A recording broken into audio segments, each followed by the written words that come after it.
Bismillahirrahmanirrahim. Assalamualaikum warahmatullahi wabarakatuh.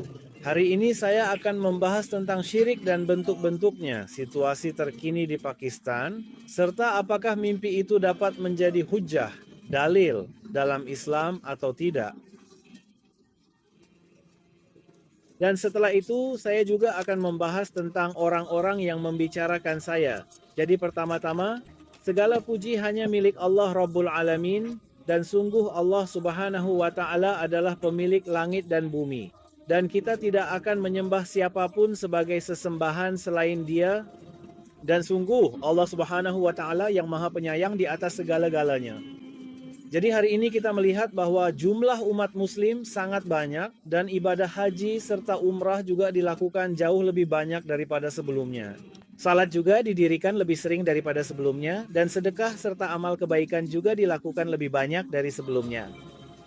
Lalu apa alasannya? Meskipun semuanya sudah bertambah, kita sebagai muslim justru terus-menerus terpuruk di tengah masyarakat. Artinya kita semakin tenggelam dalam kegelapan.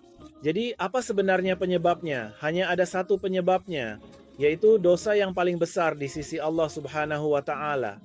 Justru di zaman sekarang ini, kita sebagai muslim menganggapnya sebagai dosa yang paling kecil. Dan bahkan dalam arti lain, kita sama sekali tidak menganggapnya sebagai dosa. Kita sudah berhenti menganggapnya sebagai dosa. Dan dosa itu adalah syirik. Tentang syirik, Allah Subhanahu wa Ta'ala telah berfirman di berbagai tempat dalam Al-Quran, bahwa pada hari kiamat, Allah Subhanahu wa Ta'ala akan mengampuni dosa siapapun yang Dia kehendaki. Tetapi syirik tidak akan pernah ada ampunannya. Dan siapa yang melakukan syirik, berarti dia telah berbuat zalim terhadap dirinya sendiri. Namun hari ini, kita sebagai muslim sudah berhenti menganggap syirik sebagai syirik. Dan jika Anda melihat di zaman sekarang, dunia ini belum pernah dipenuhi oleh syirik seperti ini sebelumnya. Ketika saya menjelaskan kepada Anda tentang syirik dan bentuk-bentuknya, cobalah Anda melihat sekeliling Anda, maka Anda pun akan merasa bahwa syirik memang benar-benar sudah sangat meluas di dunia ini. Jadi di zaman sekarang ini, apa sebenarnya bentuk syirik itu? Syirik bukan hanya sekadar kita mengucapkan dengan lisan bahwa Allah Subhanahu wa Ta'ala tidak memiliki sekutu. Tidak, kita juga harus membuktikan hal ini dengan perbuatan, bahwa dalam tindakan pun kita tidak mempersekutukan siapapun dengan Allah Subhanahu wa Ta'ala. Jika Anda perhatikan, saat ini kita telah mengadopsi budaya orang-orang kafir atas nama seni dan budaya, atas nama dekorasi, dan dari sudut pandang lainnya juga. Jadi, dengan alasan-alasan tersebut, kita telah menghiasi rumah kita dengan patung-patung dan arca-arca ini. Gambar-gambar yang tidak perlu yang kita pajang di dinding rumah kita, semua itu sebenarnya adalah bentuk dari syirik. Sekarang jika di rumah seseorang ada hiasan dekorasi, apapun bentuknya, bisa saja berbentuk kelinci, bisa berupa patung rusa, bisa berupa patung singa, atau bisa juga berupa elang, semua itu tetaplah patung. Tidak ada perbedaan antara patung-patung itu dan patung-patung yang dulu ada di dalam Ka'bah, yang dihancurkan oleh Nabi Muhammad Shallallahu Alaihi Wasallam. Itu juga adalah patung. Ini pun patung, hanya bentuknya saja yang berbeda, atau bisa dikatakan hanya ukurannya yang berbeda.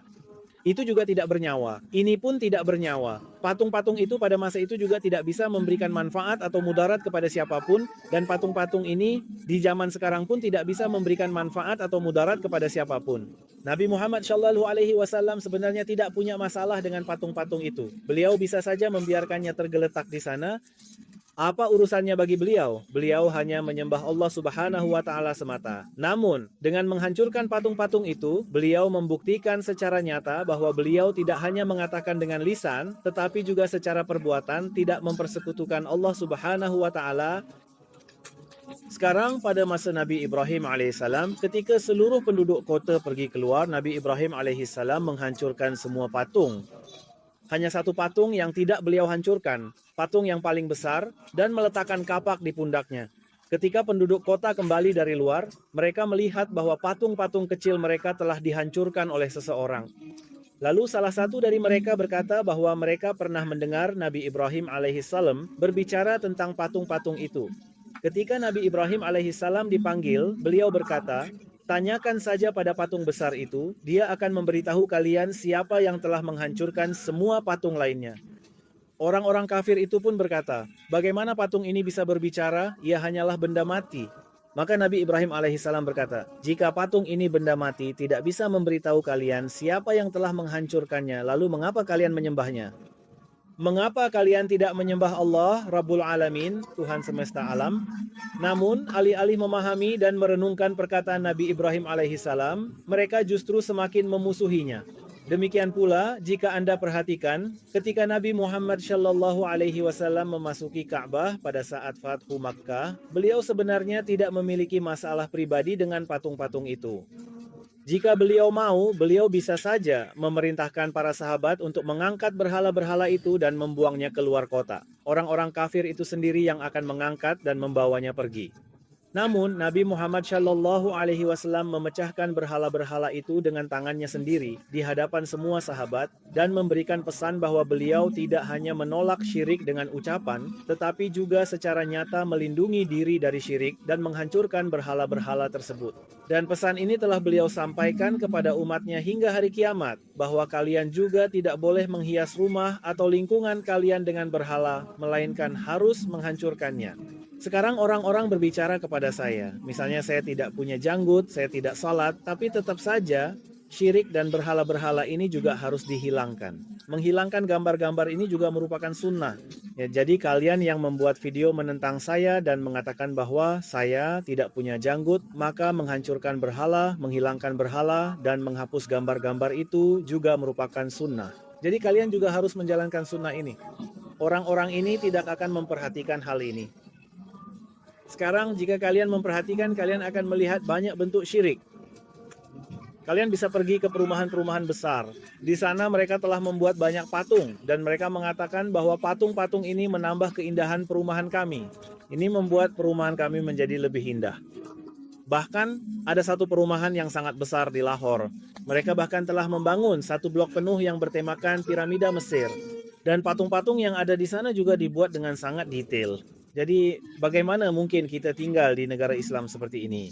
Pakistan adalah negara Islam, jadi jika kita menghiasi tempat-tempat dengan patung-patung manusia di sini, menurut Anda apakah Allah Subhanahu wa Ta'ala akan menolong kita? Allah tidak akan pernah menolong kita. Kita sudah sangat jauh menyimpang dari jalan yang benar. Jadi hari ini kita harus melindungi diri kita sendiri dari bentuk-bentuk syirik ini, dari syirik itu sendiri. Jika tidak, lupakan saja bahwa akan ada kesejahteraan di negara ini atau pertolongan Allah Subhanahu wa Ta'ala akan tiba. Banyak orang bertanya kepada saya, apakah kamu mendapatkan mimpi tentang kapan keadaan Pakistan akan membaik? Jadi, berdasarkan mimpi-mimpi saya katakan bahwa selama kita tidak melindungi diri kita dari syirik dan berbagai bentuknya, selama kita tidak membersihkan negara ini dari syirik dan segala bentuknya, maka lupakan saja bahwa pertolongan Allah Subhanahu wa Ta'ala akan datang, dan selama itu juga keadaan Pakistan akan terus memburuk dan tidak ada harapan untuk perbaikan. Jadi jika Anda lihat, ya ada banyak spanduk besar yang dipasang di mana terdapat gambar-gambar yang tidak perlu dan semua itu juga merupakan bentuk syirik. Ada sebuah hadits yang mengatakan bahwa di rumah yang terdapat gambar, malaikat rahmat Allah Subhanahu wa Ta'ala tidak akan masuk ke sana.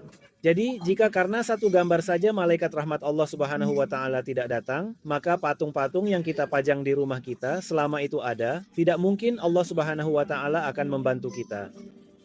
Sekarang ketika saya mulai membagikan mimpi-mimpi saya, Allah Subhanahu wa Ta'ala menunjukkan dan memberitahu saya dalam banyak mimpi bahwa, Qasim, aku membantumu karena kamu telah mulai menjauhkan diri dari syirik dan segala bentuknya. Sekarang Anda bisa lihat sendiri betapa syirik telah meresap begitu dalam hingga bahkan Mekah dan Madinah pun tidak lagi bersih dari hal-hal seperti ini. Seringkali Anda pasti melihat di YouTube. Jika Anda mencari, Anda akan menemukan banyak video di mana orang-orang memiliki tato di tubuh mereka dan di tato itu ada gambar tertentu dan mereka melakukan umrah dengan tato tersebut. Dengan tato itu juga mereka pergi ke Madinah dan melaksanakan salat di sana. Ya, dan jika Anda perhatikan banyak orang yang pergi ke Mekah dan Madinah dengan memakai baju kaos. Mereka juga memakai kemeja yang bergambar singa atau gambar-gambar hewan lain di atasnya. Jadi jika Anda lihat, bahkan Mekah dan Madinah, tempat yang begitu suci, juga tidak terhindar dari syirik.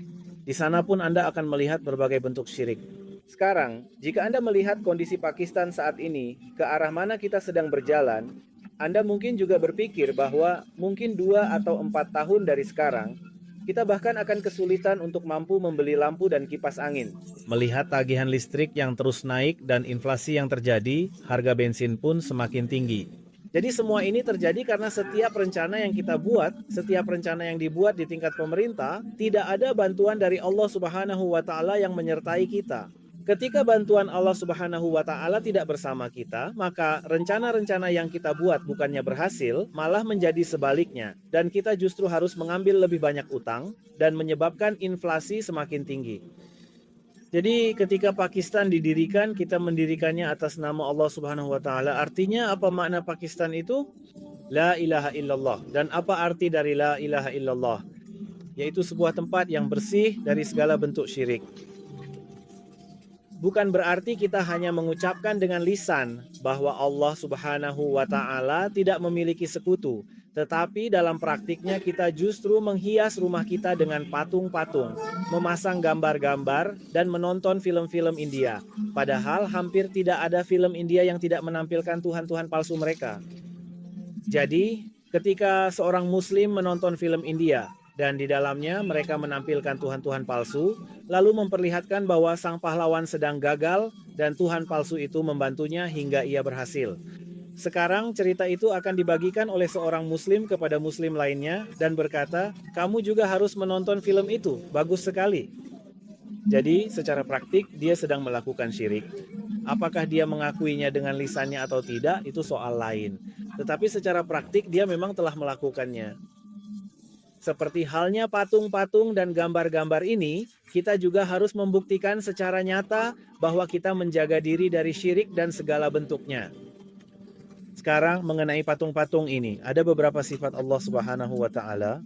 Seperti salah satu sifat keagungan dan kesombongan itu mutlak milik Allah Subhanahu wa Ta'ala semata. Itu adalah sifat Allah. Hanya Allah Rabbul Alamin yang boleh memiliki keagungan dan kesombongan mutlak. Jika selain Dia yang melakukannya, maka itu adalah syirik. Demikian pula salah satu sifat Allah adalah Al-Musawwir, yaitu pemberi bentuk.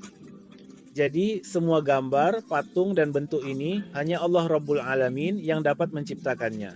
Seperti yang disebutkan Allah Subhanahu wa Ta'ala dalam Al-Quran tentang Nabi Adam alaihissalam, bahwa Allah Subhanahu wa Ta'ala pertama-tama membentuk patung Nabi Adam dari tanah, lalu meniupkan ruh ke dalamnya sehingga Nabi Adam alaihissalam pun hidup. Jadi menurut Anda bagaimana dengan burung-burung yang kita lihat, hewan-hewan yang kita lihat seperti gajah, kuda, dan hewan-hewan lainnya, singa, macan tutul, serta ikan-ikan? Apakah mereka tercipta dengan sendirinya? Allah Subhanahu wa Ta'ala pasti juga telah membentuk patung-patung mereka terlebih dahulu, lalu meniupkan ruh ke dalamnya sehingga mereka pun menjadi hidup. Jadi, dari sini terbukti bahwa membuat patung adalah pekerjaan Allah Rabbul Alamin. Itu adalah sifatnya, karena hanya Dia yang bisa meniupkan ruh ke dalamnya. Dan jika ada manusia yang melakukan hal ini, membuat patung atau hal-hal lain, membuat gambar-gambar, maka dia telah melakukan syirik karena dia tidak bisa meniupkan ruh ke dalamnya.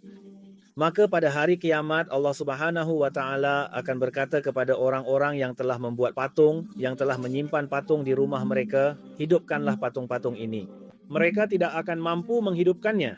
Ketika mereka tidak mampu menghidupkannya, maka Allah Subhanahu wa Ta'ala akan melemparkan mereka ke dalam neraka jahanam. Oleh karena itu, membuat patung dan semua pekerjaan seperti ini adalah hak Allah Rabbul Alamin. Ini bukanlah urusan kita manusia. Khususnya bagi kita umat muslim, kita harus menjaga diri dari hal-hal seperti ini dalam keadaan apapun.